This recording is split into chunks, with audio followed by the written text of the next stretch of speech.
Alright, here we go. Volumes of prisms and cylinders. Today you will find the volumes of prisms and cylinders because that is what we're ready to do. Okie dokie. So let's look at some formulas. Okay, so volume, plain and simply, volume is basically the area of the base times the height. I was going to get that in a second. Anyways, and that's true for all shapes, but I mean, we're going to apply that to prisms. Now, on a cylinder, it's still base times height, but we know that the cylinder has a circular shape. So we're going to change that to pi r squared h. So for a cylinder, it's going to be pi r squared times the height.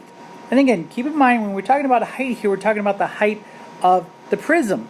There could be heights that are involved with the base shape. So try to make sure you keep those organized. So here's an example. What's my base shape? Here's a triangular prism. So the base shape is a triangle.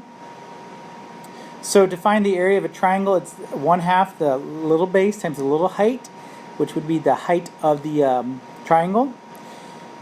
Keep in mind that the 11 here, that'd be 1/2 12 times 10. The 11 here is the height of the prism.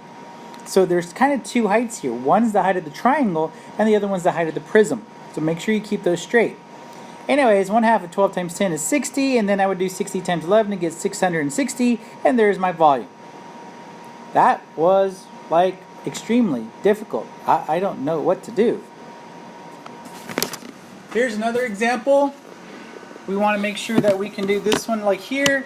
Notice this one is a pentagonal prism. And so here again, for a pentagon, we say 1/2 the apothem times the perimeter.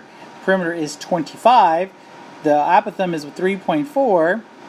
So I would say 1/2 of 3.4 times 25 to get the area of the base to be 42.5. And then that would multiply the 8, which was the height of the prism. And that would give me a volume of 340 millimeters cubed, or cubic millimeters, however you want to say it. Okay, so one final example, because guys, honestly, this is very short, this is very simple, there's nothing very hard about this. Okay, so here's a cylinder. The hardest part about a cylinder is making sure you find the radius. In this case, the radius is going to be 4.5 because the 9 inches is the diameter.